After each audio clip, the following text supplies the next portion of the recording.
Good morning, students.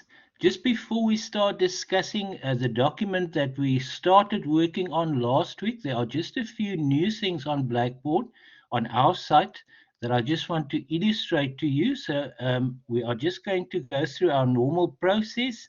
So we're going to go to content per topic. As you know, you all know this very well, but I'm just illustrating it from the start again.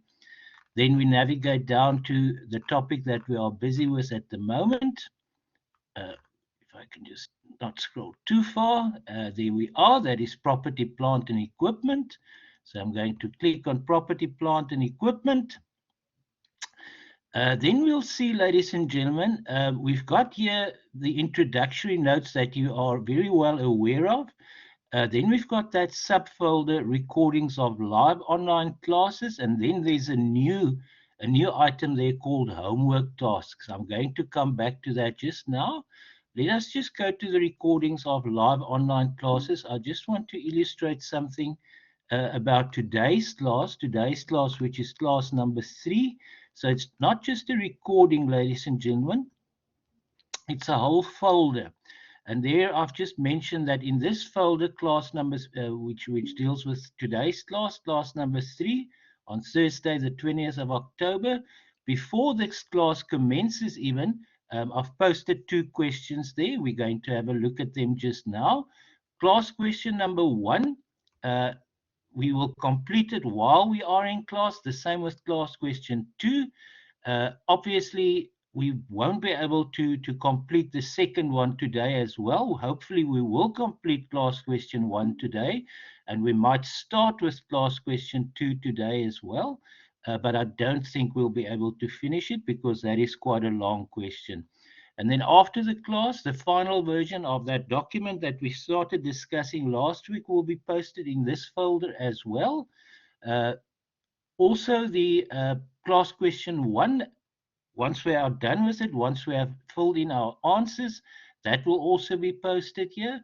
And then the recording of the class itself. Okay, so we can just maybe click on that folder now. You'll see there the 2 class questions are there. Class question 1 before class question 2 before class. And then once we've completed one of them or both of them, then we will post the after class versions there as well. Then I just want to show you that we've got, must go back a little bit further. I've got a few homework questions for you, if you don't mind. So just below the recordings of live online classes, there's a new folder called homework tasks. You'll see it'll only become available at 1 o'clock. So after our class, this folder will become available. You cannot see it yet. But anyway, we just say there we should like you to do questions 13.5 and 13.11 from your prescribed textbook to self-assess your understanding of the topic, to see for yourself whether you are at the level you should be regarding this topic, your knowledge and understanding of the topic. And then for your convenience, we have scanned in those 2 questions and posted them in this folder. And the solution, so you'll have a whole week to work on them, even though you'll probably only need about an hour or so. But the solutions will become available at 1 o'clock next week, Thursday. So I'm just going to click on that folder. You'll see the scans are there, question 13.5 and question 13.11. And then the solution for that will only become available next week, Thursday at 1 o'clock after our next class next week.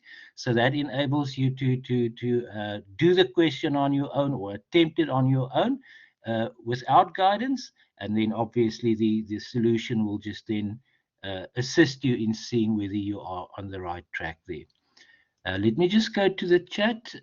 Okay, so that's all about the register, right? Keegan, are you talking about the folder for the homework talks? That folder will only become available at 1 o'clock. I don't want students to, while we're in class, to sit and start doing those questions, right? So I don't want any distractions, if you know what I'm saying. So that folder this folder that you see in front of you now will only become available at 1 o'clock today, with including the scans of the questions, but the solutions will only become available next week. Okay, ladies and gents, let's now go to our document. Let me just check, are there any questions for me at this stage? I don't think there should be. Okay, and you are answering Tembela. What is the scope for the exam, sir? That's always very hard to answer. I think somebody asked that last week as well, and it was also difficult to answer. What I can say is we are going to be focusing on property, plant, and equipment, as well as partnerships, right? So property, plant, and equipment, and partnerships. But I've got to be very careful in saying that because financial accounting is a subject where you need all your previous knowledge that you've gained throughout the year in the subject to be able to do that. So when it comes to property, plant, and equipment, you must know about the VAT principles, for instance, right? When it comes to partnerships, you must know about journals and you must know about the various kinds of journals, about partnerships itself as well. But you've got to be able to do inventory calculations. So everything that we've learned during the course of the year in this subject is really relevant. But the test itself will be focusing on mostly, uh, well, it will be focusing on definitely on property, plant, and equipment and partnership. But during that process, you must also be able to do journal entries, subsidiary journals, ledger accounts, those kinds of things. So everything that you've learned during the course of the year. I hope that answers the question there, Timbela. I said that like a true politician. I said everything, but almost nothing as well. Right, let us just go back to our document. Let me just go and find that.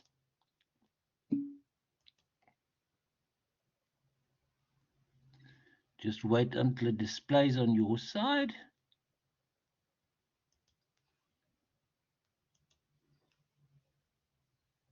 It's coming, and there we are. Okay. Right, ladies and gentlemen, so that's the document that we started discussing last week. Um, because there were some requests that I posted this document last week already, I just made this very clear note that this is not the final version yet, so that we can now delete. So that's a good place to start, right? So this will, after we are done with the class, it will be the final version.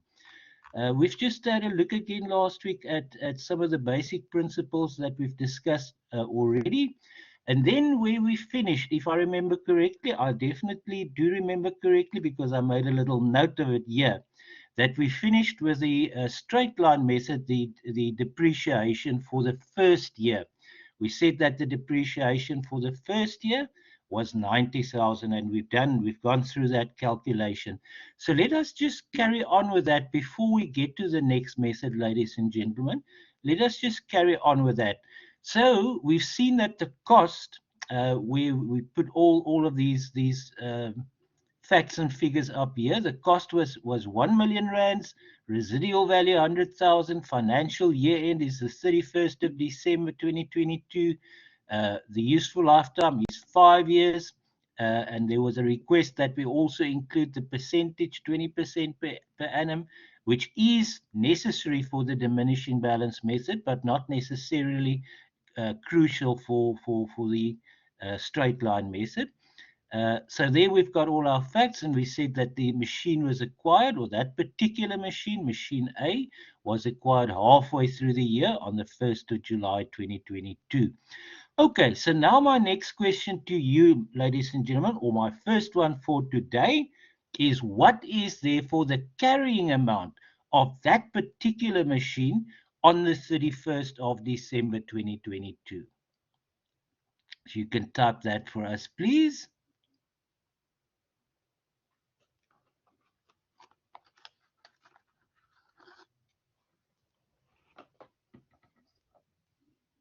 What is the carrying amount or carrying value, if you wish, of that particular machine A on the 31st of December 2022?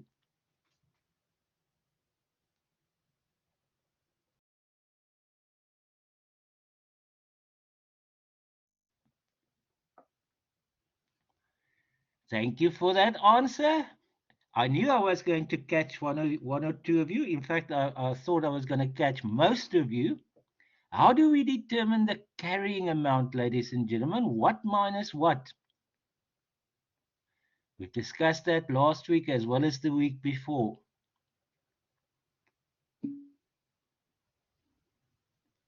I'm catching a lot of you today.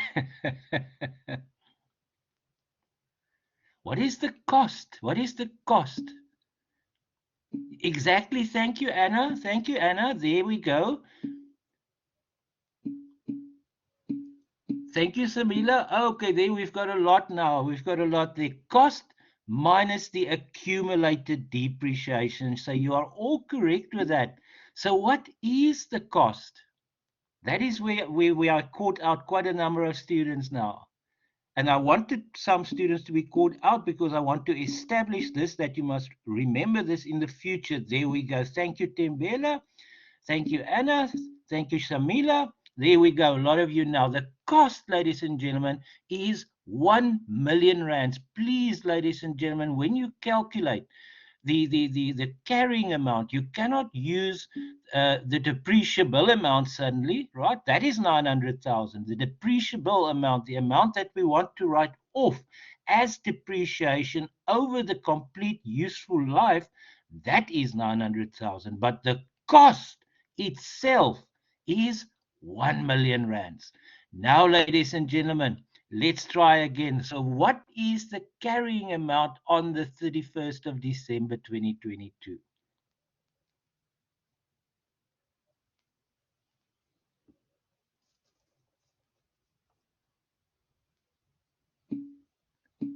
$910,000. There we go, spot on. And thank you there, Lucille, also for the formula there. So it's 1 million rands less 90,000 rands, ladies and gentlemen.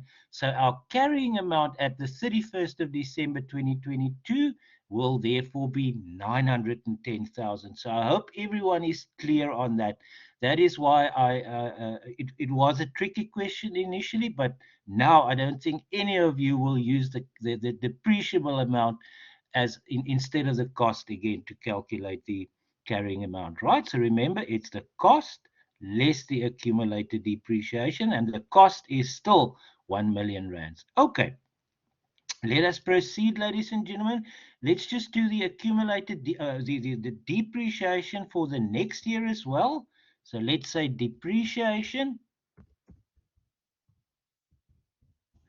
for the 2023 year. Now, that is something that you can answer now very quickly, ladies and gentlemen. What will be the depreciation for the 2023 year? So, in other words, the next year.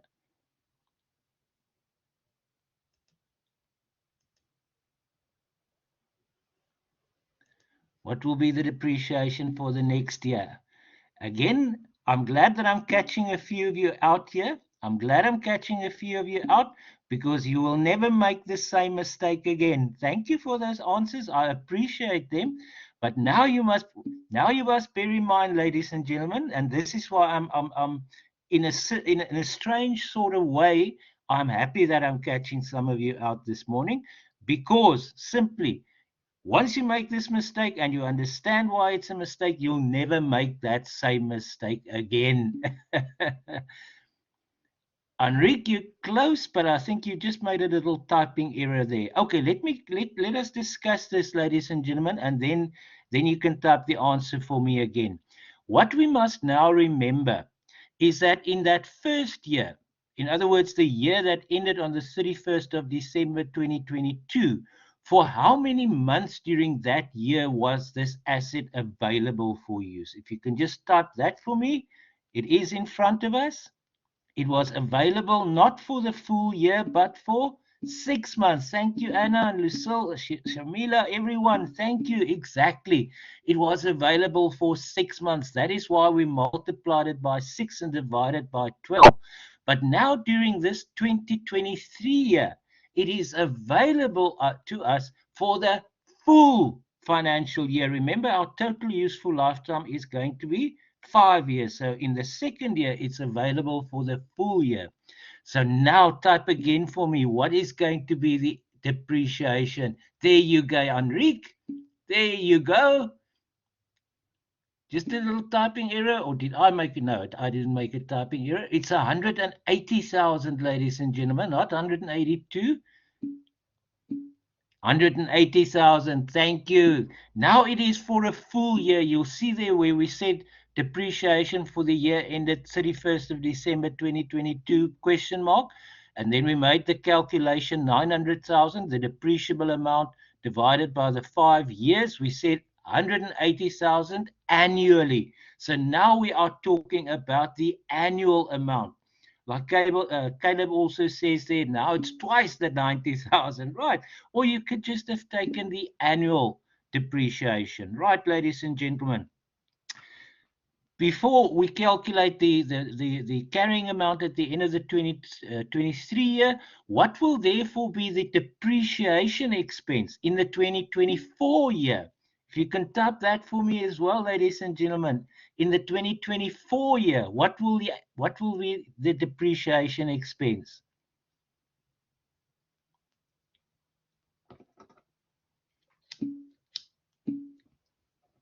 180,000. Thank you so much. Now you get the idea. It'll again be 180,000, right? And the year thereafter. That, ladies and gentlemen, that is the secret year. That is why it is called the straight line method, right? So you are basically writing off in the depreciable amount. You're writing it off in equal portions each year, in equal portions, which is not the case in the other two methods, as you'll see later on, right? We'll see later on, there it differs. No, not in the case of the straight line method. Then you simply take your depreciable amount and you write it off in equal amounts over each financial year. But you must at the same time remember that if it was not available for use for a complete financial year, then you have to apportion it for the number of months or even days that you've had it available. Does that answer your question, Inati? You'll see later on when it comes to the diminishing balance method, it is a different story. There we do take previous depreciation into account. But anyway, just to round off now you get the idea. All happy with that? You understand that the straight line method means you are writing your depreciation expense off equally, systematically over that 5-year period that you're going to be using it, right? So in the first year, it's going to be for 6 months, then the year thereafter, and the year thereafter, and the year thereafter, and the year thereafter, it's going to be 180,000. And in that very last year, in the last year, you're only going to be using it for the first 6 months from January till June of that last year. So in the last financial year, your depreciation expense will again be 90,000. So that means the total depreciation over that whole 5-year period will add up to 900,000, which equals obviously the depreciable amount. That is exactly what you want. I hope that makes sense, ladies and gents. So now, just before we go to the next method, let us just determine what is our carrying amount at the end of the 2023 year. So I'm just going to copy that.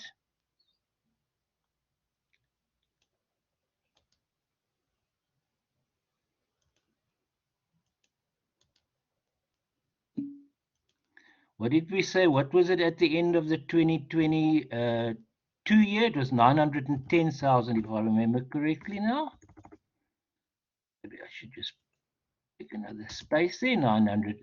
Okay, so now we've set our depreciation for that second year is 180,000.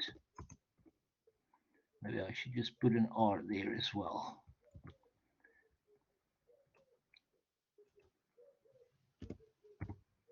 Now, at the end of the 2023 financial year, ladies and gentlemen, what would be our carrying amount at the 31st of December 2023?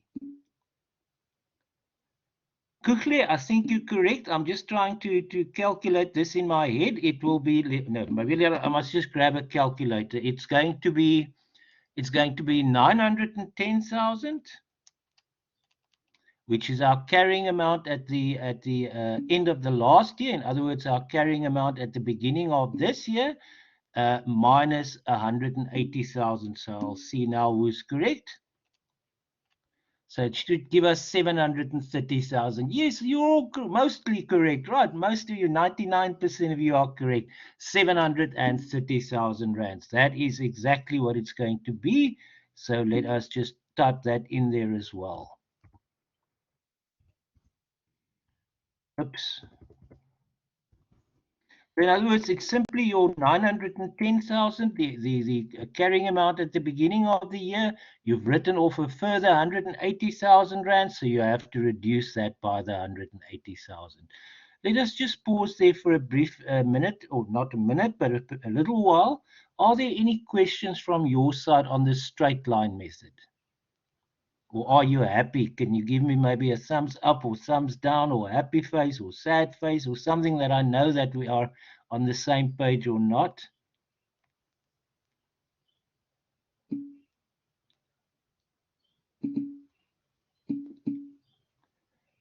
Okay. Happy thumbs up and a crazy face. And little hearts in the eyes. Thank you all. So you all look like we okay with that. Okay, to go further. Thank you so much. Right, ladies and gentlemen, now let's go to the diminishing balance method. We are going to use the same facts and figures that we've got there.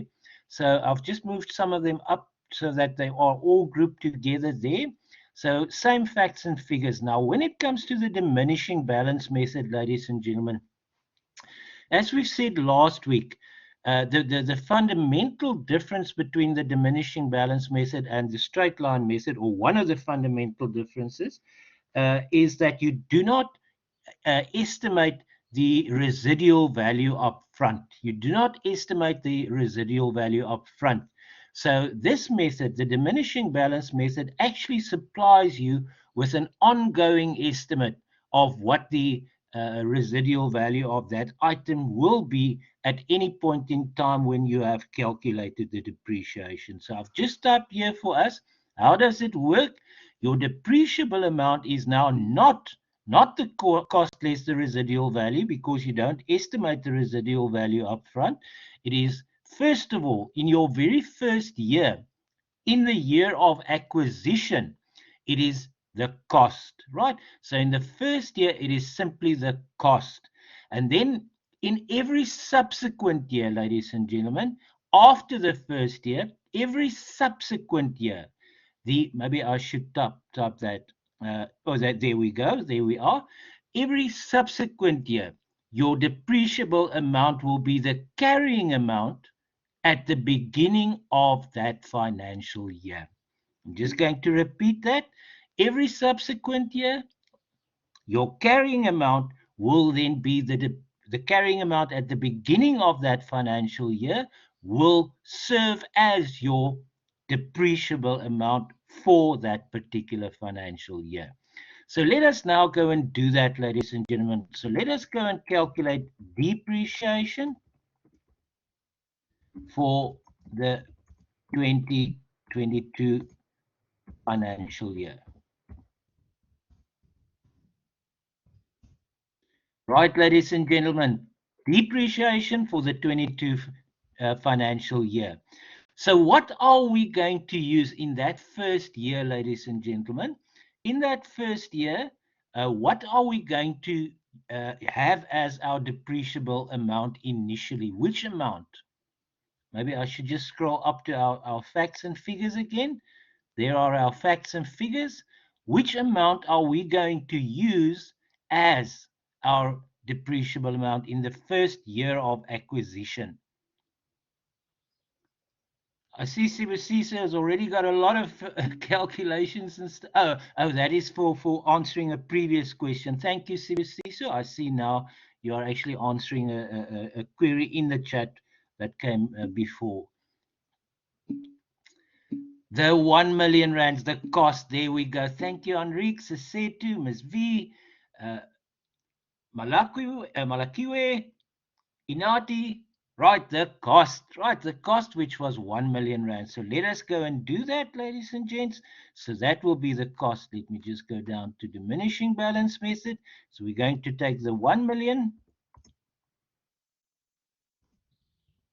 And now in this particular method, we have to convert the number of years into a percentage. Who was it last week? I think it was actually Lucille, if I remember correctly, who asked the question last week whether we should have a percentage or not. And then we said for the diminishing balance method, it is essential to convert the number of years into a percentage, but it's not essential for the straight line method. There you can use either. You can use either a percentage like we saw last week, or you can use the number of years. So let me just ask you a few little, very, very straightforward questions, ladies and gentlemen. If you are going to write off, if your useful life is going to be 3 years, it is not in this case, but I'm just going to give us a few theoretical scenarios here. If you intend to write it off over 3 years, so in other words, you estimate that your useful life for this machine is going to be 3 years, what percentage would you therefore write off each year? What percentage would you use? If somebody can type that for me, very, very much a tricky question, but let's see what comes up. Oh, spot on. I am very, very impressed. I am very impressed. 33 and a third percent. Exactly right, ladies and gentlemen. So it's, in other words, simply the 100 divided by the 3 years. 100 obviously being 100%, divide by 3 years gives us 33 and a third. Spot on. If theoretically, if theoretically, we have decided that the useful life is going to be 4 years, ladies and gentlemen. What percentage are we going to write off each year then? There we go. Thank you so much. 25%. You are on fire. I must actually go and uh, even though I'm not co-piloting, let me see if I can put it on fire there because I am just so impressed.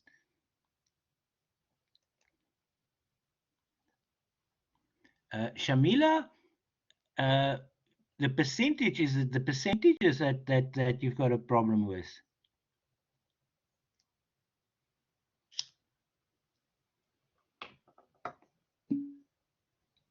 Okay, let us just talk through that again, right? Uh, how many percent is there in the full period of time, the full useful life? If you are going to have a useful life of, doesn't matter how many year, how many percent does the full finance, the full useful life present for you, Shamila?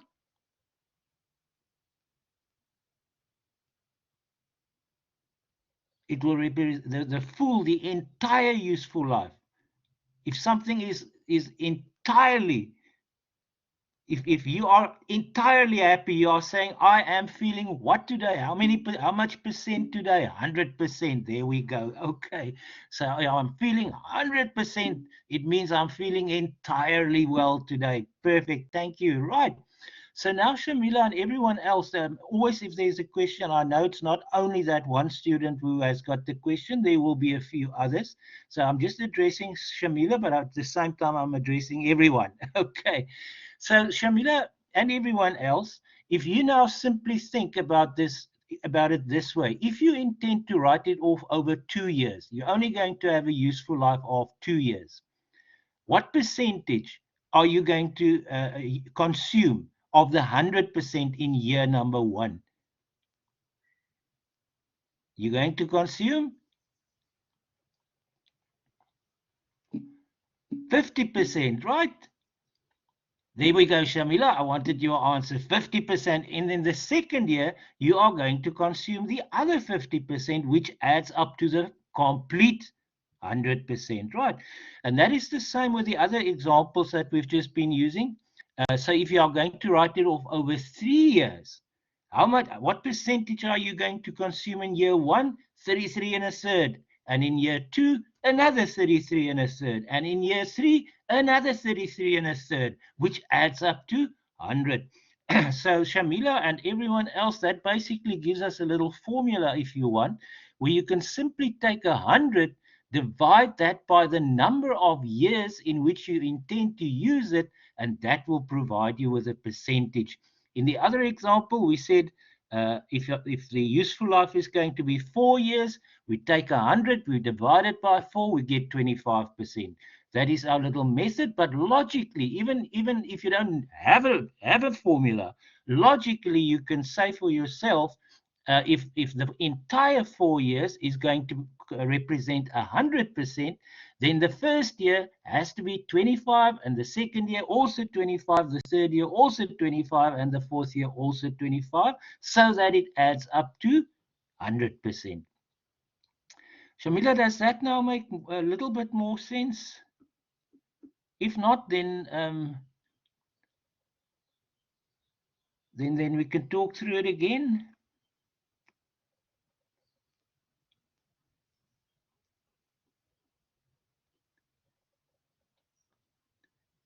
I'm not getting any response now.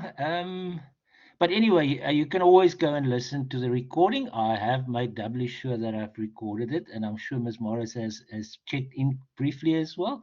Okay, now in this particular question, we said, or in this particular example that we're creating for ourselves, we've said, let me just read that question. This means the full operation is for 3 years, so the 100% is for the whole 3 years. Exactly, exactly. Exactly right, AG. Exactly right. That is spot on. That is a good explanation. Thank you. So in this case, ladies and gentlemen, we said the estimated useful life is going to be 5 years. So to what percentage would that convert for each year? You can just type that for us. It's probably not necessary. We're all on the same page, hopefully now. Thank you, Sisetu. Thank you, Kelsey. Thank you, everyone else. So it will be 20%. Right, ladies and gentlemen. So thank you all for those beautiful answers. I appreciate that.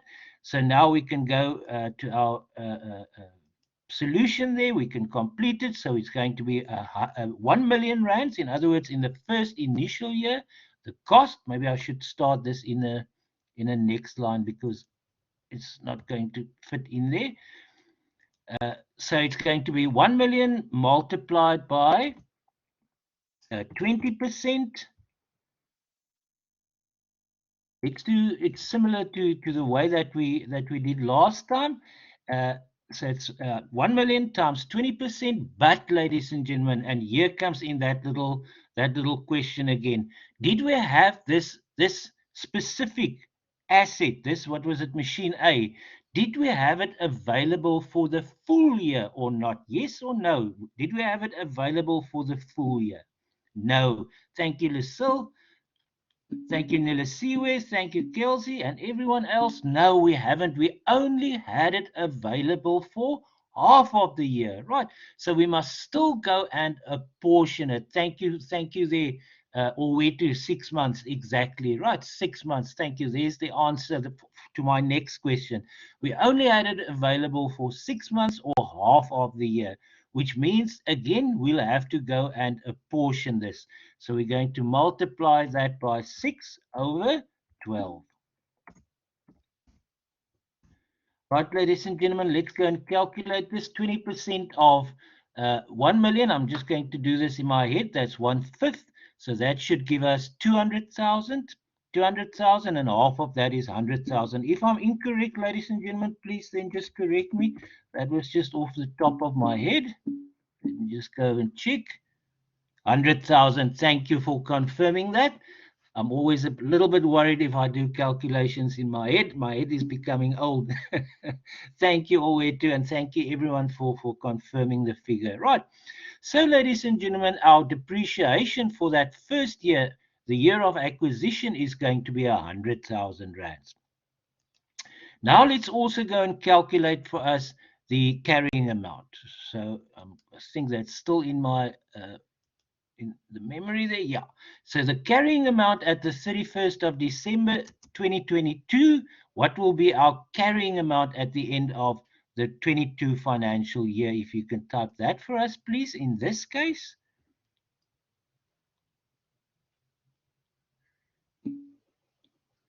Thank you, Enrique. Thank you, Anezwa. Thank you, Kutle. Right, so there we go. It is simply the 1 million rands, or whatever currency you are using, the 1 million less the 100,000 depreciation expense for that year. That gives us a carrying amount, because now the accumulated depreciation at the end of the first year is also 100,000, right? By the way, the accumulated depreciation in that case there would obviously have been, in the case of the diminishing balance method, at the end of the 2023 year, your accumulated depreciation would have been 270,000, right? There are two ways in which you can see that. The fact that the carrying amount is 730, so 1 million less 730,000 gives you 270,000, or you could simply have said the 90,000 depreciation in the first year plus the depreciation of 180,000 in the second year also gives us 270,000. I'm just mentioning that if you want to go and have a look at that again. Okay, so our carrying amount in the case of the diminishing balance method now is, let me just type an R again there. It's not space there.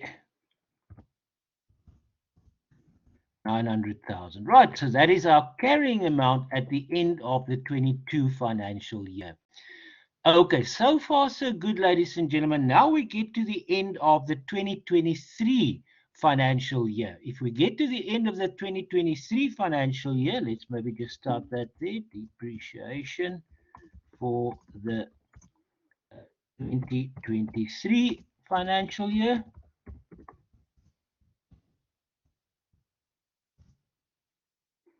That might actually fit in that same line. So how are we going to go about it, ladies and gentlemen? Inati, the 270,000 is for what? Inati, sorry, I jumped a little bit back there. So this is not part of the diminishing balance. Ladies and gents, if I can just answer Inati there, if you'll just excuse me. I just jumped back there a little to the straight line method, because we didn't actually mention that there, but perhaps I can just type that in there. So accumulated depreciation.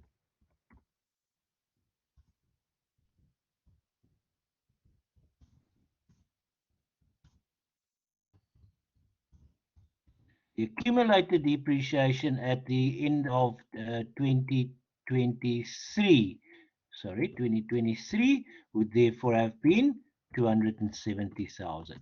So let me add that. Sorry, Inati, I just jumped back there to that. So how do we get that 270,000? It's the 90,000 depreciation in the first year plus the 180,000 depreciation in the second year.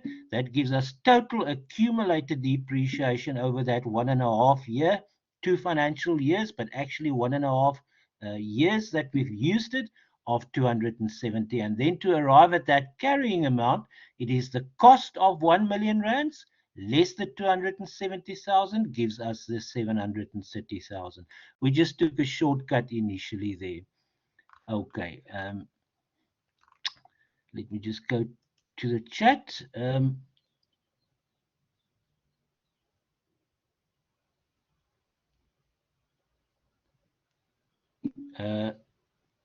Sibuyele, why are we using cost, but we are calculating depreciation? When you use the diminishing balance, you do not estimate a residual value up front. So in your first year, only in the year of acquisition, your cost will be your depreciable amount. Every subsequent year, the carrying amount at the beginning of that year will be your depreciable amount.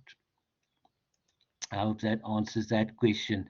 Right, ladies and gentlemen, where were we? Diminishing balance method. Now, the depreciation for the next year, for the 2023 financial year. I've just repeated 2 seconds ago what we said a few minutes ago, ladies and gentlemen. So what will represent our depreciable amount? Which amount, if you can type a figure for me, which amount will represent our depreciable amount in the second year? You're welcome, Sivuyile. You're most welcome.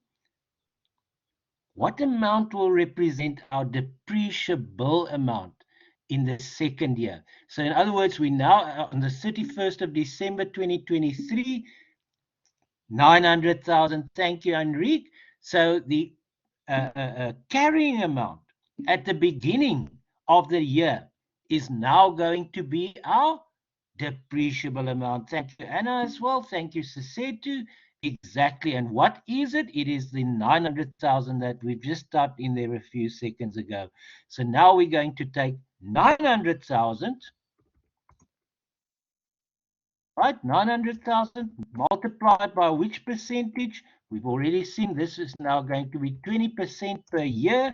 In this particular year, ladies and gentlemen, we have actually used it for a full financial year. So we're not going to apportion it again. 2 times 9 gives us 18. So this should be 180,000 depreciation for that year. Maybe you can just confirm that for me, please. 180,000. Thank you, Ms. Sanda. Thank you, Sivuyile. Exactly. Okay, so 180,000 will be our depreciation in during the second year of use. Okay, ladies and gentlemen, let us now go and calculate our carrying amount at the end of the 2023 year.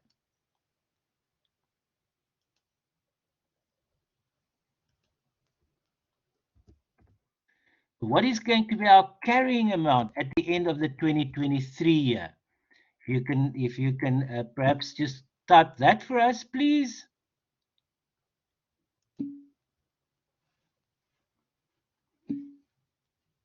720,000 exactly. Thank you, Letu. Thank you, Timbala. Thank you, Misanda. Thank you, Ifiwe. Everyone else, there's a lot of answers now. Thank you so much. Right.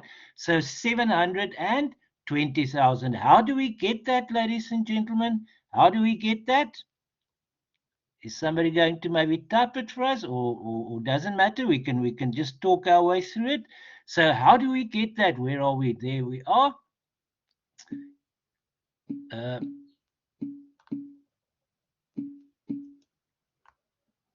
me just see those answers.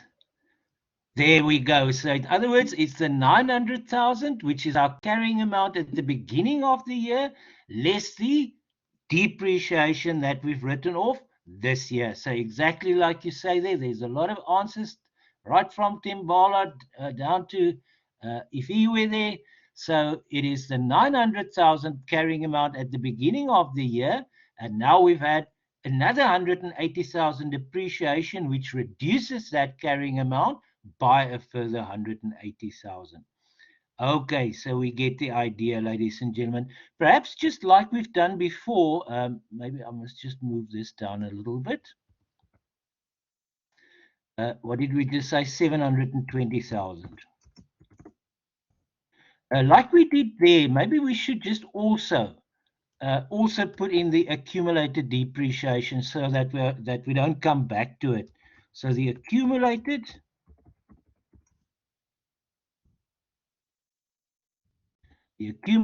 depreciation at 31 December 2023. I'm not even going to calculate it. I'm just going to see what you've written in the chat for me there. 280,000. Thank you so much. 280,000. Thank you for participating so actively, students. You know, that makes my heart very warm today. I really appreciate that. So it is obviously the 100,000 in the first year plus the 180,000 during the second year. That gives us 280,000. 280,000, and then we can check, does it make sense? 1 million rands cost less 280,000 rands accumulated depreciation. Ewe. Yeah, dankie, mooi. It does. It now gives us a carrying amount at the end of December of 720. Let us just do another year, ladies and gentlemen, just to firmly establish this pattern as well. Maybe I can just ask you, I don't want to waste unnecessary time. Shall we do one more year, or is that enough about that one? One more year or not? Shall we leave it there?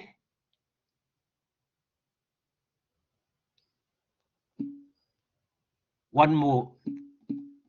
Thank you, Lutando. Thank you, Lucille. Okay, let's do another year because the diminishing balance method works quite differently from the straight line where you're simply going to write off an equal amount each year.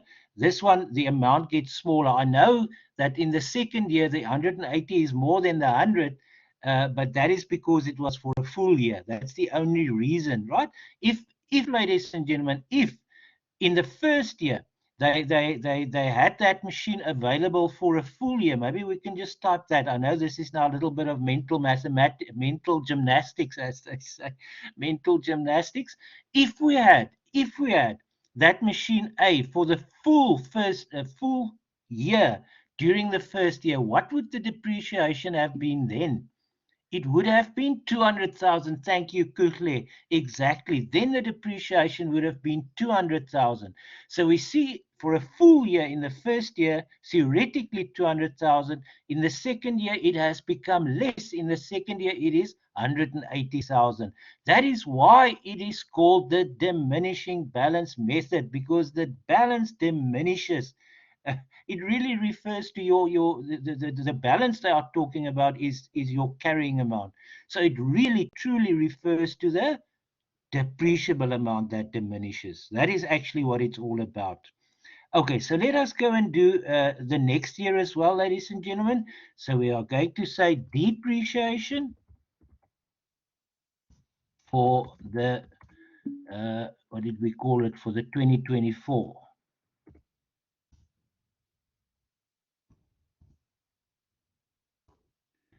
Depreciation for the 2024 financial year. I don't want that bolded.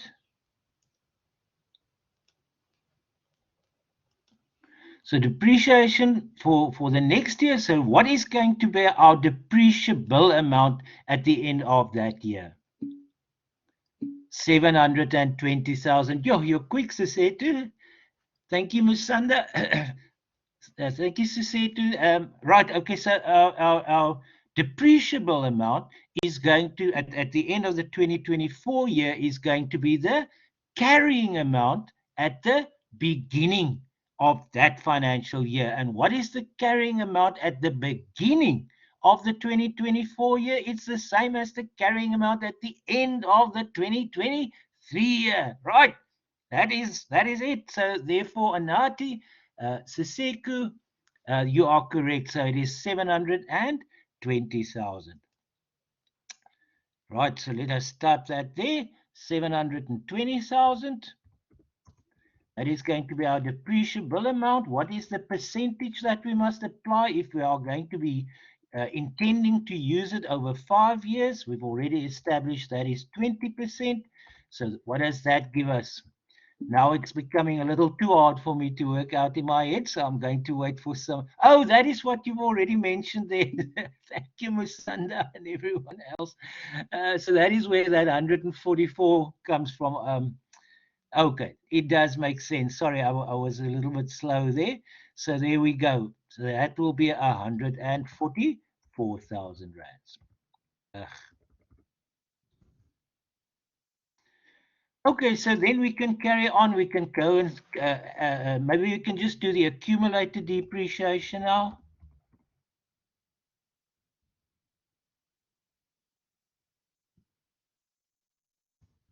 You can work it out for me, ladies and gents. So the accumulated depreciation will now be 280,000 plus 144,000. What does that give us? 424. Thank you for those answers. Oh, I've got a difference of opinion. I've got a 422 and a 42.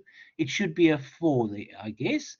It's a 280 plus 144, so it'll be 424. Thank you very much for those answers. So let us type that in, 424,000. And then just lastly, to round this off, here I think I can possibly just paste it again. Carrying amount at the end of the 2024 financial year, ladies and gentlemen. So that will simply be, that'll be 1 million rands less 424,000, 1 million less 424, 5776. Thank you, Enrique. Thank you for that answer. Now we can go and fill that in. 57, what is it? 576. Just go back to the chat. Let me just see if I remembered that correctly. 576. Thank you also, Lutando. Yes, 576. Okay, ladies and gentlemen. So let us just pause there for a second or two. That is basically how the diminishing balance method works. So you can see each year a smaller amount is being written off. If we had been using it for a full year in the first year, it would have been, what did we just say, 20% of 1 million? It would have been 200,000. The next year, it would have been 180,000. The next year, it was 144,000. So each year, you are writing off a little bit less. So you start your depreciation process up front with a big amount. Thank you, Anna. Right, so that is the diminishing balance method. And like I say, the diminishing balance, what it really refers to is the depreciable amount. Right, that is also why I've just written next to it there, diminishing balance basically refers to the depreciable amount. Okay, let us just, like I say, pause a second or 10. Is there a question on that, ladies and gents, except for the ones we've already answered?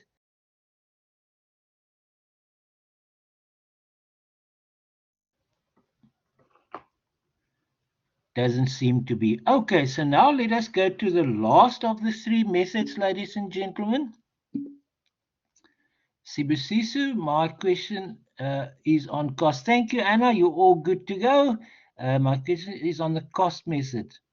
There is no cost method, Sibusiso. There's only the three methods, the straight line method, the diminishing balance method, and the usage method. Inatis, so you start by calculating the carrying value on the accumulated. Yeah, but remember, in the first year, you haven't got a carrying value in the first year. In the very first year of acquisition, you have to use the cost of the asset. It's only once you've depreciated a first time that you have a carrying amount. And then for every subsequent year, you use the carrying amount at the beginning of the year as your depreciable amount. So that amount that you are using as the depreciable amount diminishes every year. That is why the depreciation itself also diminishes every year.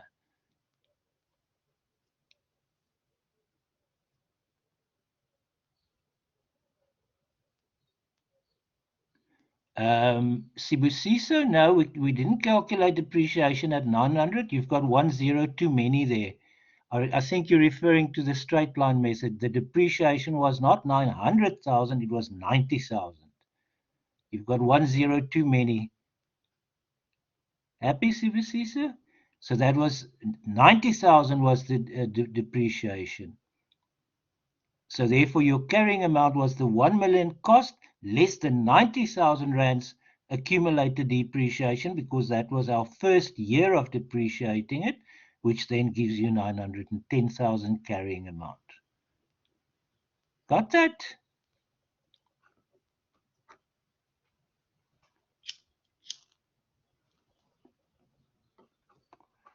Hopefully you do. Okay, so there we go. Thank you, Lucille. There, Lucille gives you exactly. Lucille, you left out of a zero in the million.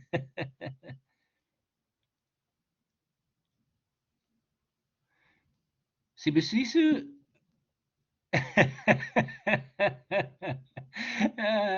That was funny. Sibisisu, are you talking about the diminishing balance method? I think, Sibusisi, you're probably talking about the diminishing balance method, right? The diminishing balance. In the case of the diminishing balance method, what was the depreciation there? The depreciation for the 2022 year, you can see it in front of you, was 1 million rands times 20%, which gives you 200,000 multiplied by 6 over 12. So in the diminishing balance method, the depreciation in the first year was 100,000 rands, right? 100,000 rands. So that therefore gives us a carrying amount under the diminishing balance method of 900,000 at the end of the first year. Oh, you're talking about the straight line. The straight line. Let us just go see. Straight line, straight line, straight line. Depreciable amount. We had a cost of 1 million less a residual value of 100,000. That is correct. So our depreciable amount is 900,000, right? So that 900,000 needs to be written off over 5 years. So we are saying there 900,000. You all follow there? 900,000, the depreciable amount, divide by 5 years, which is the number of years we are going to be using it. So that gives us 180,000, but we've only had it available for use for 6 months. So half of that 180,000 gives us 90,000, not 900,000, 90,000 there, right? So that means our carrying amount at the end of the first year is the cost of a million rands less that 90,000, which is now also our accumulated depreciation. Voila, that is where the 910,000 come from. Happy now?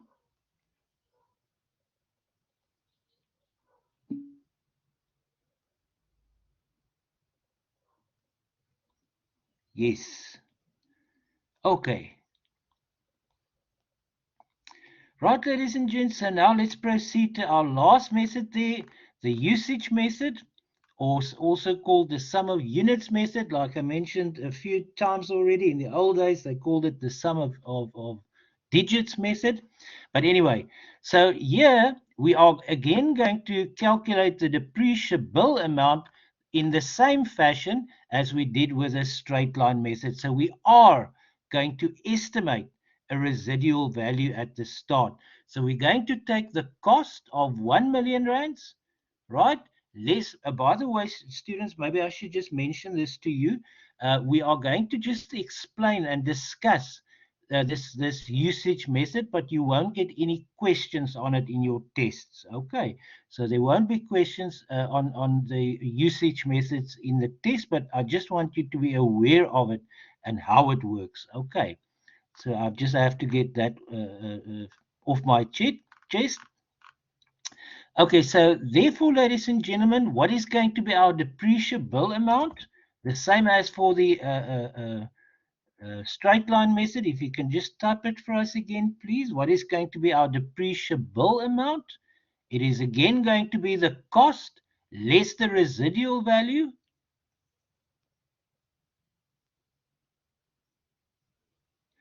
So if you can type for us, again, it's going to be 900,000. Thank you, Kuhle. Thank you, Sesetu. Thank you, Sivile. Okay, there's some lots of answers. So it's again going to be very similar in that instance to the straight line method. So our depreciable amount is going to be 900,000. In other words, the cost less the estimated residual value. Now they will have to give us a little bit of more information here. They must tell us the capacity. What is this machine able, or this plant or machinery somewhere in the factory? What is this able to produce during its useful lifetime? So that is some more information we now need. Normally in practice, you'll get the cost accountant together with an engineer perhaps, and they will say the capacity, the number of units. This is what this capacity means, by the way. The number of units that this machine or plant is capable of producing during the useful lifetime. maybe you can just say yes or no. Do you understand what I'm saying with what the capacity means? This is the number of units that this machine, thank you there very much, Alway too, that this machine is able, that it has the capacity to produce over the whole useful lifetime. Thank you for all those answers. Great. Now, ladies and gentlemen, this method is not based on time. It's not based on time, it's based on the capacity. And how much of the capacity, not how much time we've been using this asset, but rather how much of its capacity have we actually used up. So let's say in our first year, let's say year one. Year one, this specific machine has produced 100 units. So how are we going to calculate the depreciation? Depreciation for the 2022 year. Depreciation for the 2022 year. Now I'm going to ask you in a little while a few interesting questions, but this one is still quite straightforward.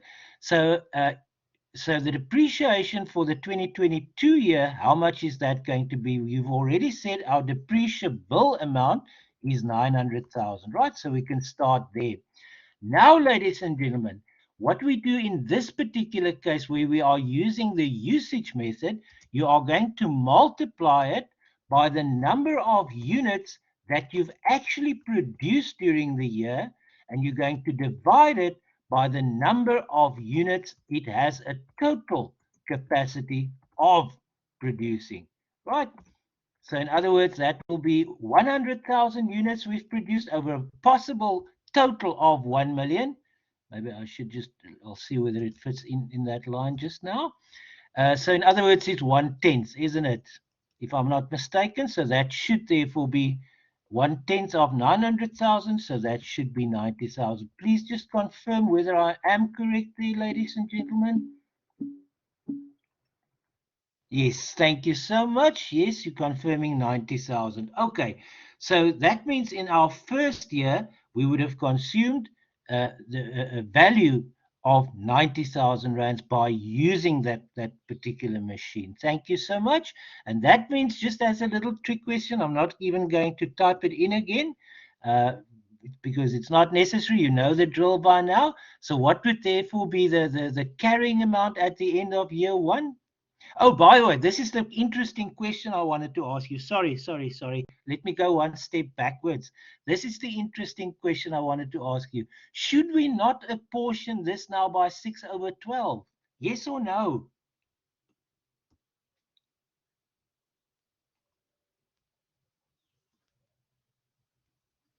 Tricky question. This one, should or should we not? No, that is correct. Thank you, Sivasisa. Thank you, Inati. Thank you, Anna. Okay, thank you, Bandile. Exactly right. Now it has nothing to do with the time, ladies and gentlemen. Lucille, you're asking why. This is where I'm going now. Right? Thank you. CBC actually answered there already. This is not based on the time. It is irrespective of whether you've used it for 1 month or for 12 months or for 7 months. It doesn't matter. The only thing that matters in this case is what portion of its total capacity to produce products have we exhausted by using it. Does that make sense, Lucille? And everyone else, if there's one student asking that question, many others will have it. Okay, thank you, Lucille. Okay, so this is not based on time. Like we said last week and the week before, this one is the exception. This is based purely on its capacity, right? So if I can just repeat myself there, if you don't mind, it has a capacity of 1 million. We have produced 100,000 units. Clearly, we've produced those units during 6 months because we only used it during 6 months. But that doesn't come into play because time doesn't matter. The only thing that matters under the usage method is how many of its total capacity have we used up. How much have we consumed of its potential capacity? And we've seen we've produced 100,000 out of a possible 1 million units that it can produce over its whole useful lifetime. And that is how we depreciate it. Then we apply that percentage or that ratio, if you wish, or that fraction, 1 over 10 fraction. We apply that to the 900,000 depreciable amount. Okay. And like you said, okay, that brings us to the next question. What will be our carrying amount at the end of the first year? If you can type that for us, please.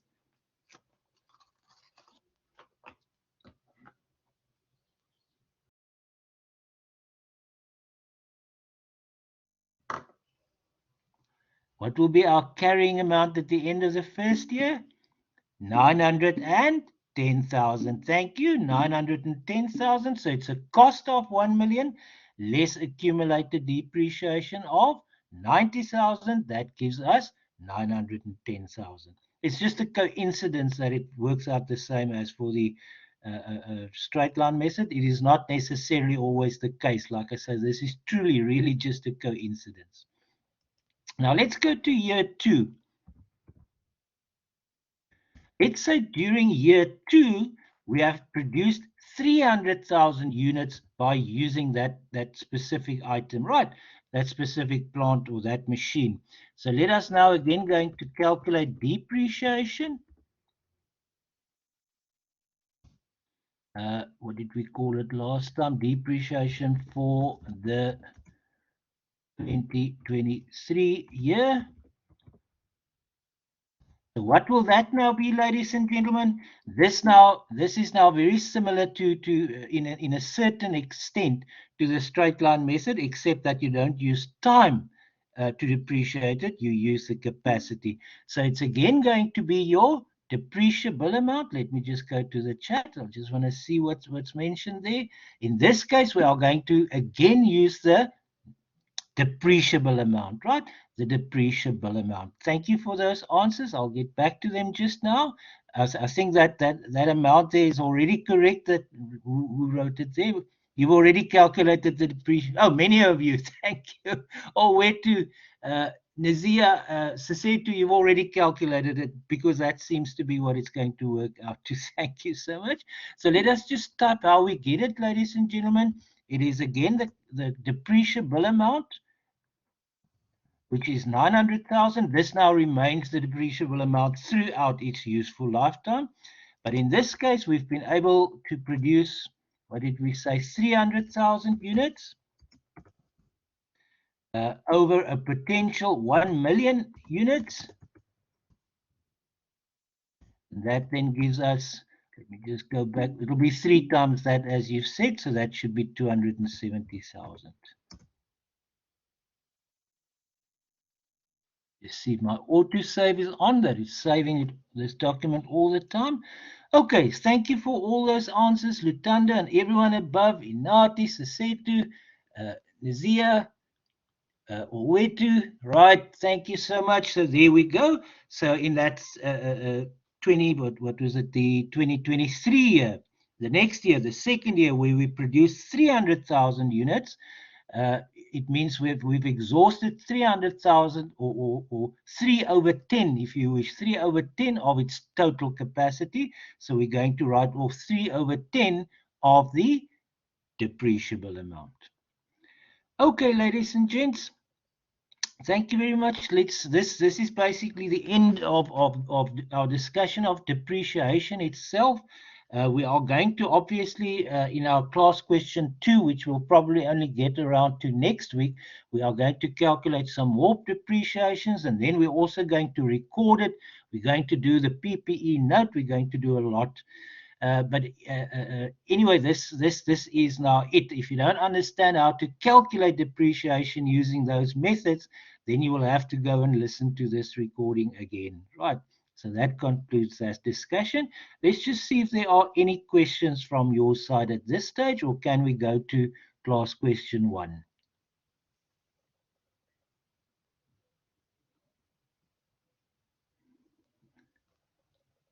Doesn't seem to be any. No questions. Thank you, Anna. Thank you, CBC. So thank you. Right. Okay, then we can proceed, ladies and gents. I just want to make sure again that my autosave was on. Yes, so we have saved it. So I'll post this completed document under that folder that I've illustrated earlier today.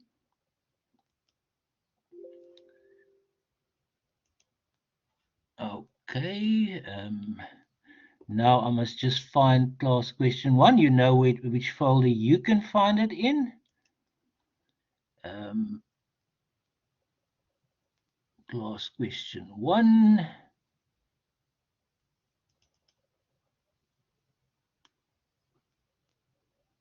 This basically deals with the capitalization of costs, ladies and gentlemen. We're just going to do this question today, and then we're going to start afresh with class question 2 next week, because that one's going to take us a full 2 hours. It's quite a long question, and I also want us to spend quite a bit of time on that so that we get everything very well established. Let me just, there's the document. Let me just go and display it.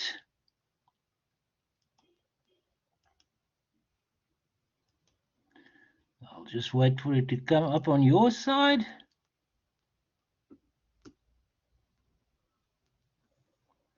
You can obviously open it yourself on your side as well. So there we are. It looks like you can see it now. So ladies and gents, what is required of us? Very straightforward. Calculate the total capitalized cost of the factory, right? So we must now go and calculate the total capitalized cost of the factory.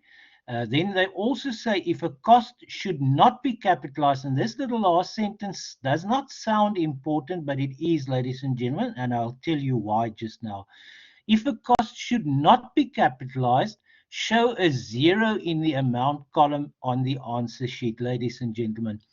Let me tell you why that is important. This is actually quite funny. I hope you find it amusing. If you do not put any amount there in a test situation, right? If you put just if there's just a blank space, we do not know whether you know or not. Okay, we just think maybe the student doesn't know what the answer is, whether it should be capitalized or not. And then very often that 0 will count a mark. Even though it's a 0, it counts for a mark, so that you can demonstrate to us that you know whether that should be capitalized or not. Does that make sense? So that is why they add there, you must put a 0, because if you just leave it blank, we do not know whether you know whether it should that expense should be added as part of the cost, or should it be written off as an expense. Okay, I just had to mention that. Now let's go and have a look at the question itself, ladies and gentlemen. They say, sanitized products bought a plot of land on credit on the 1st of November 2019, on which it intended to erect a factory for the manufacture of bottles of hand sanitizer. The following costs were incurred in connection with this project, which was completed on the 20th of August 2020. That date would become important, ladies and gentlemen, if we had to calculate depreciation as well, which we don't. But you'll know that the depreciation process starts once the item is ready to be used, right? And normally it is ready to be used when we stop capitalizing any further cost. We mentioned that a few weeks ago. So now we've got to think about the components of the cost of an asset. We said the other day, for financial accounting purposes, it will be purchase price plus directly attributable cost. In financial accounting too, we're also going to look at the third possibility, namely certain future costs. So we must now go and see which of these various costs must be capitalized as part of the cost of the asset. So the first one there, you can just type yes or no for me, ladies and gentlemen. Let me just see if my autosave is on. Yes, I will put in the figures and I will load the document for you later. So the first one is the purchase price of the plot of land, 1.2 million. Yes or no, should that be capitalized as part of the cost? Yes, Thank you. Thank you all. There are many, many, many answers, and you are all spot on correct. That is clearly the purchase price. So, under any circumstances, whether it's inventory or whether it's property, plant, and equipment, or whether it's intangible assets, or whether it's financial assets or biological assets, what kind of asset, doesn't matter. Your purchase price will always form part of the cost. Thank you very much.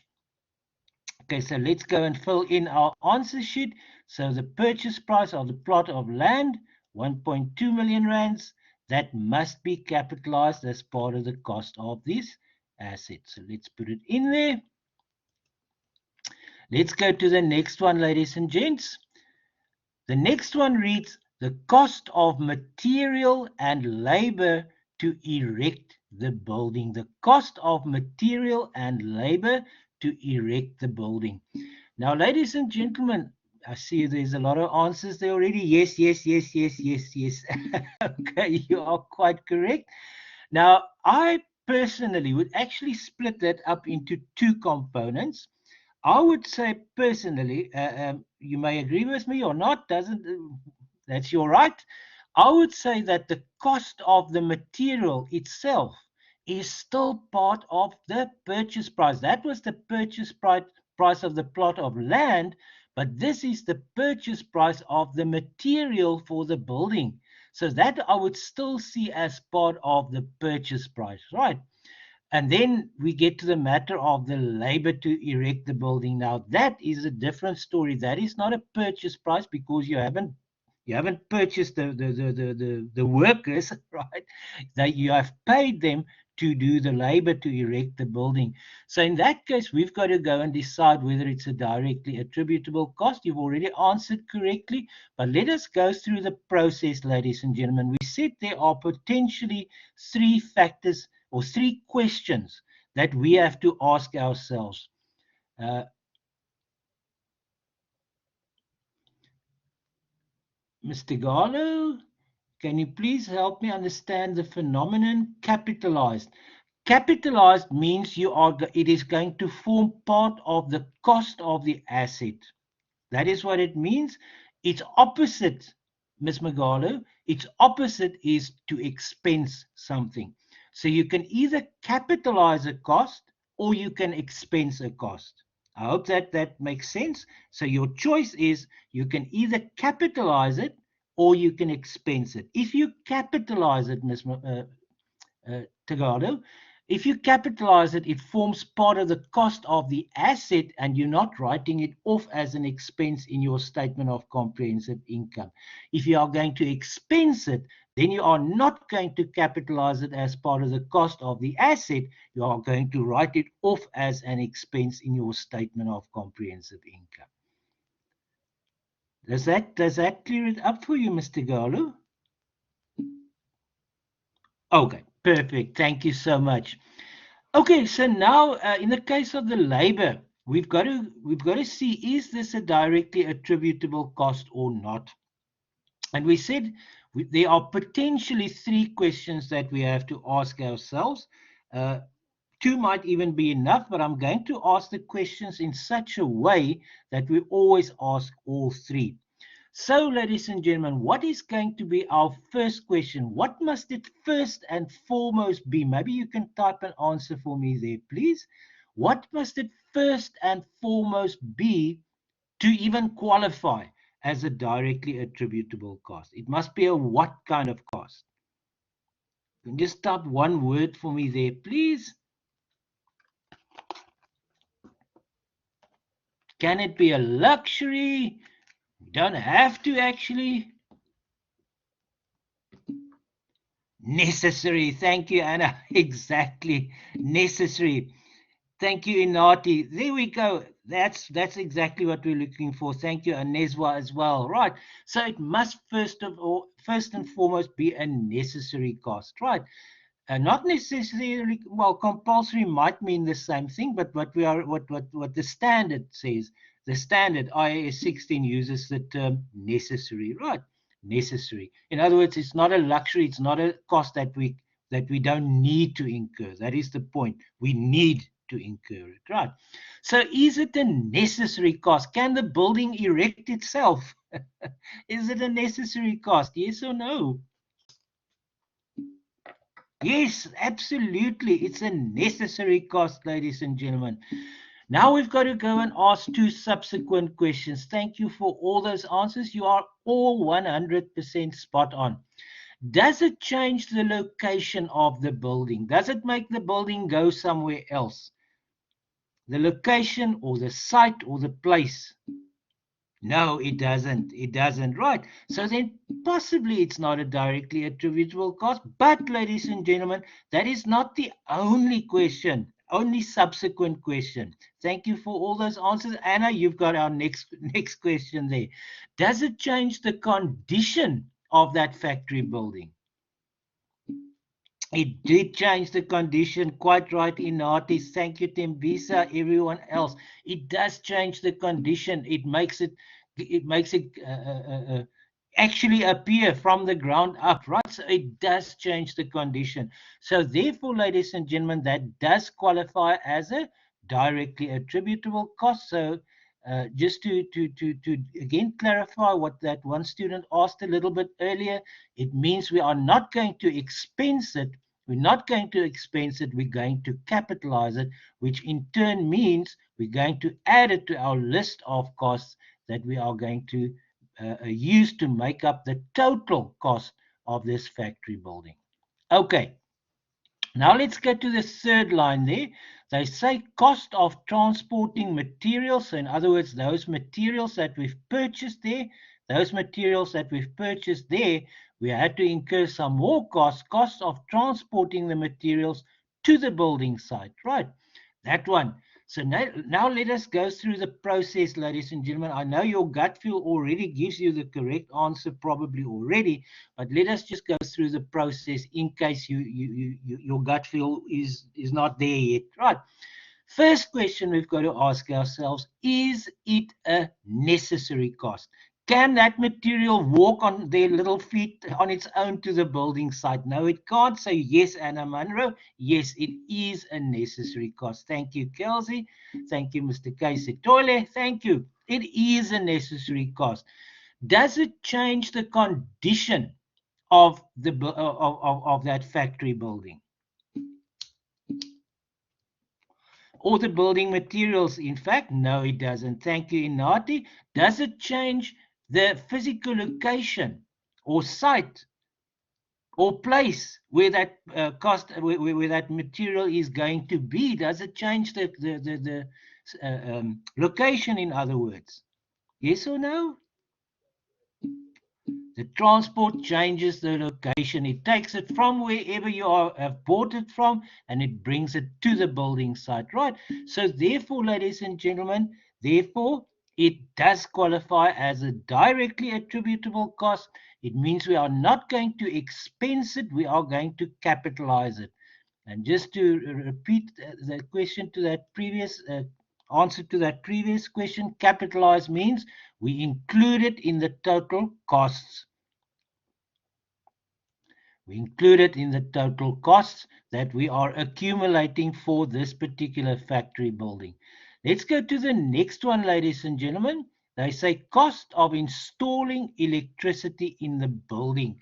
Cost of installing electricity in the building. So let us go through the process, ladies and gentlemen.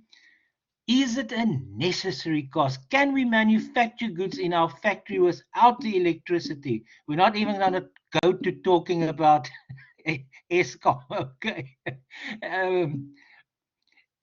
It is a necessary cost because we cannot manufacture the goods without electricity. If we're in load shedding, in fact, we are going to stop our proceedings for 2.5 hours, unfortunately, right?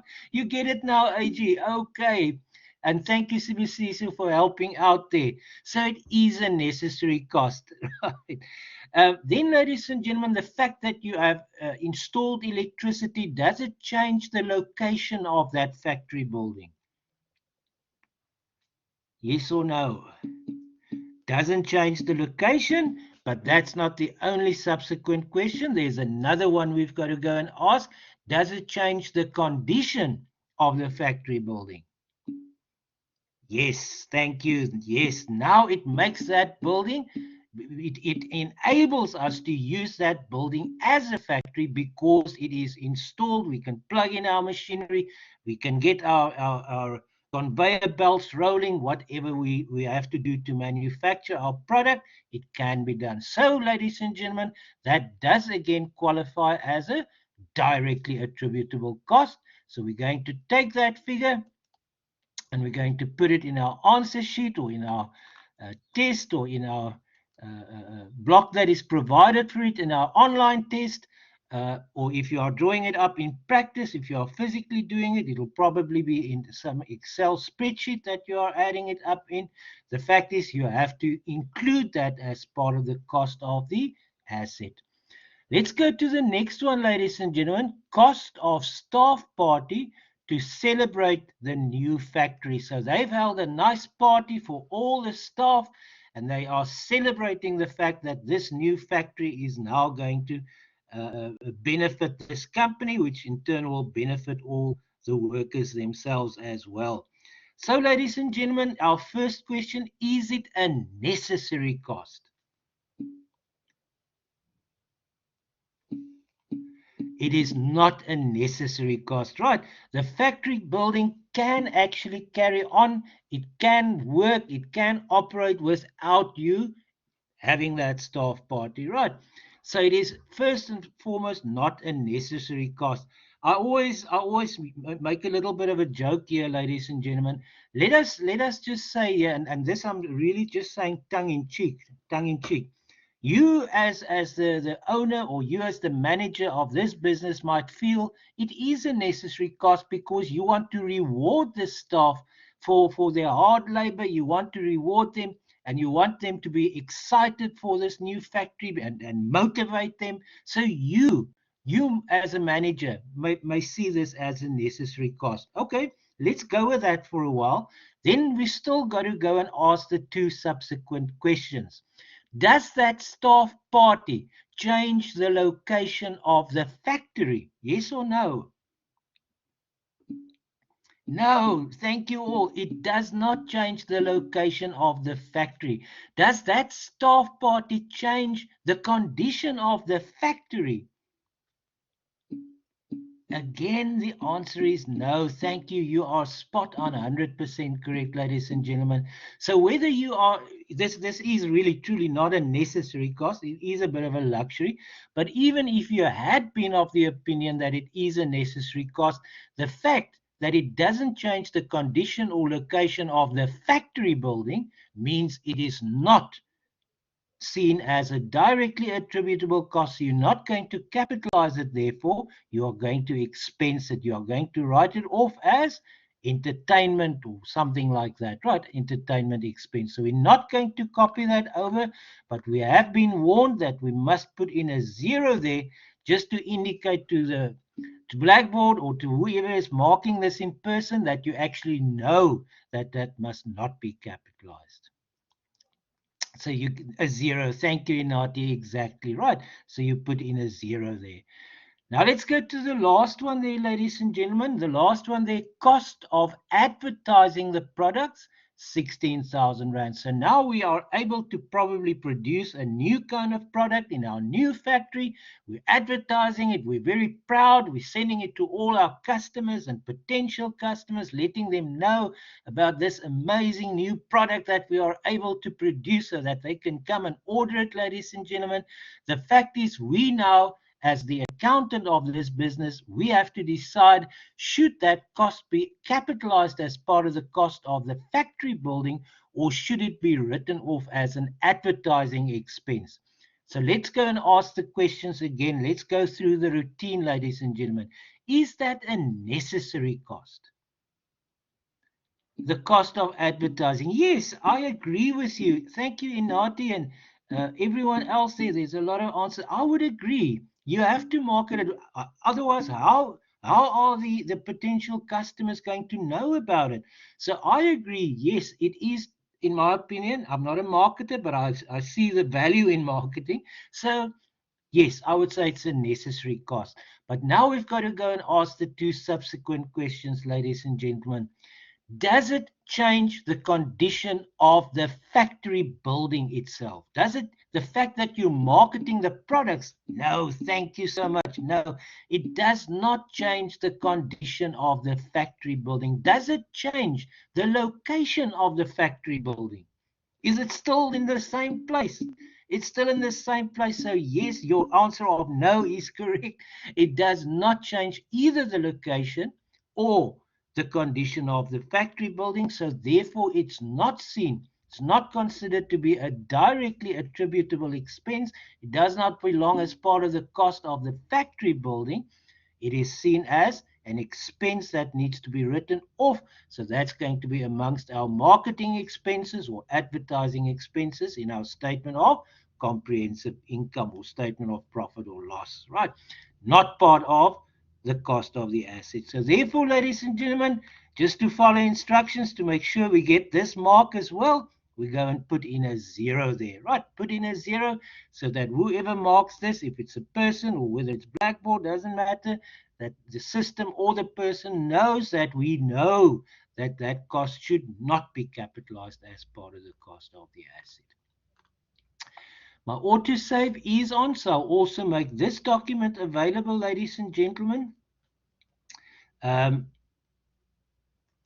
let's just pause there for a little while. Have you got any questions on how to determine the cost of property, plant, and equipment? And this really does relate to most kinds of assets.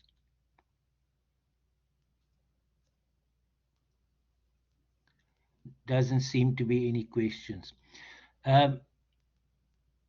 Just as a matter of interest, I don't know whether I've mentioned this already. You're all good. You're good. Thank you. And I guess that is the same for most, because, or all of you, hopefully, because I don't see any questions. So hopefully we're all on the same page with this.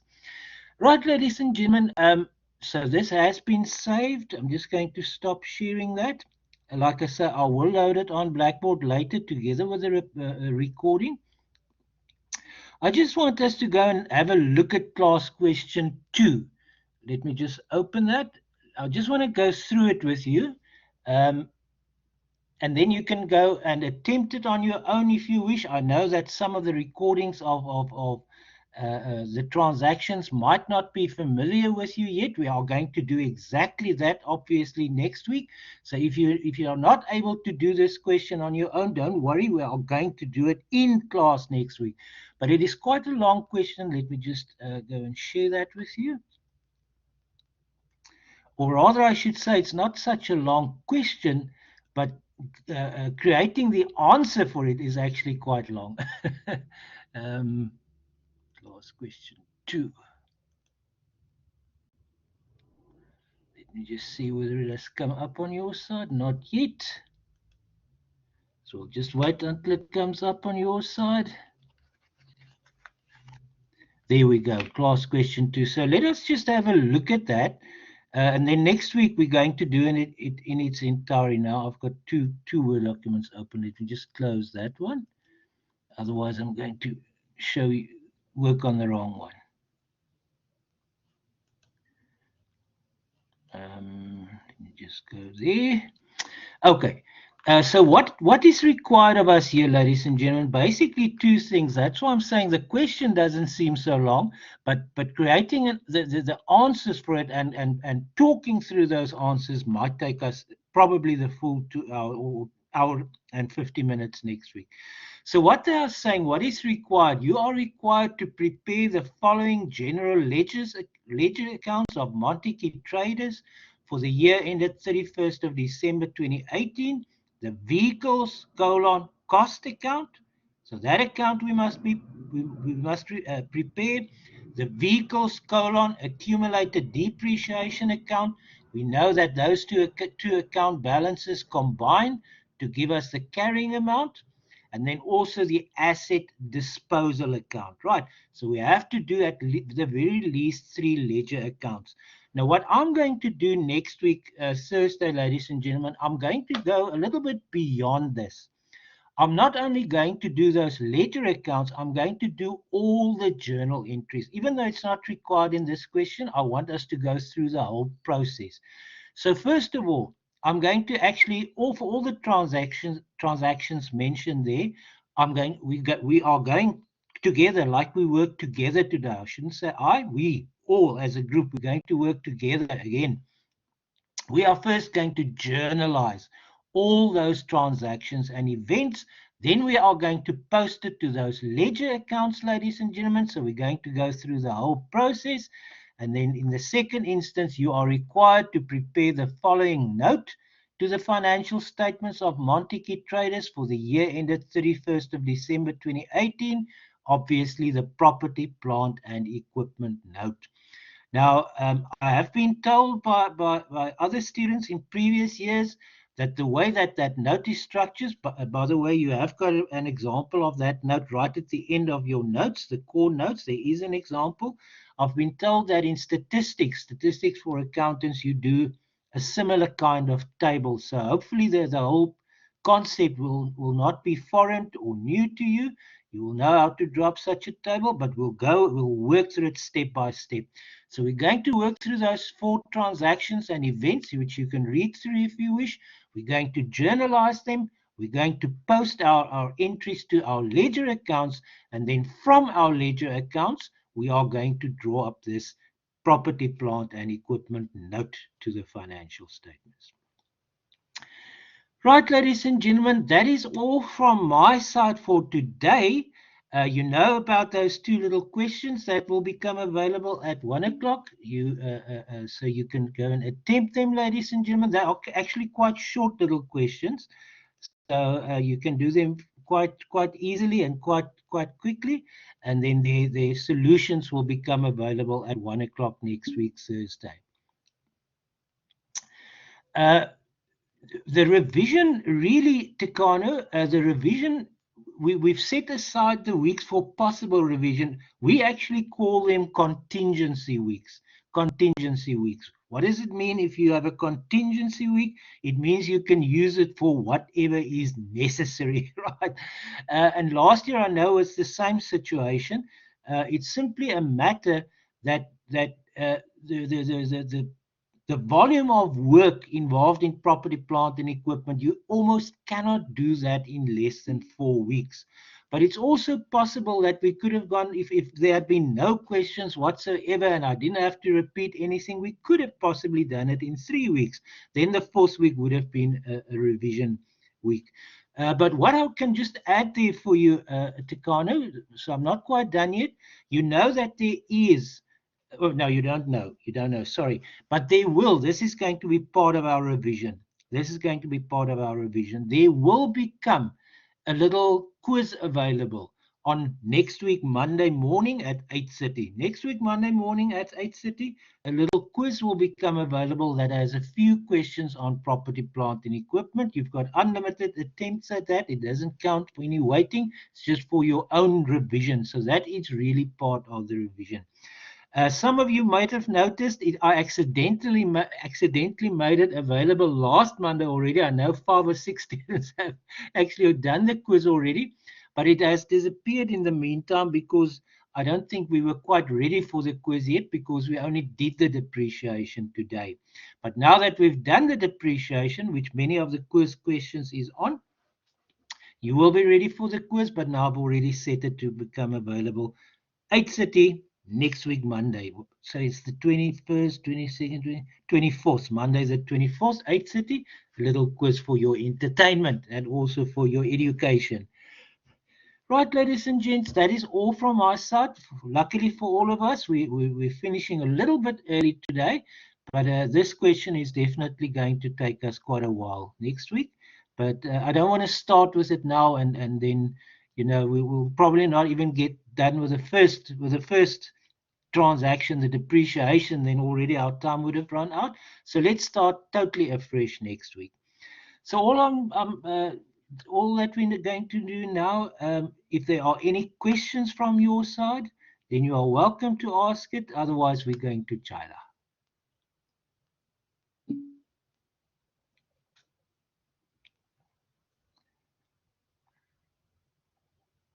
Avuzwa, I think go and listen to. Did we say this? I think right at this, yeah, right at the start of the class in the recording we've discussed that. So go and listen to the whole story. But what I can just tell you again here, we will be focusing on property, plant, and equipment and partnerships. Thank you, all waiter there. All waiter has got the answer for you. Property, plant, and equipment partnerships. But in order to do those topics, you must also be able to calculate certain VAT transactions. Uh, uh, right, anything. So basically, everything that you've done during the course of the year will enable you to properly answer the questions on PPE and on partnerships. So you must still be able to do journals. You must still be able to do ledger accounts, all of which you've learned during the course of the year. You must be able to extract and calculate value-added tax and so forth. You're welcome. Email Inati, it's in the subject guide. Past paper, it is available. If you look on Blackboard on the left-hand side, there's a menu item called prior year assessments or prior year tests. So if you just go to that menu item. Okay, ladies and gents, then if there are no further questions, then we can call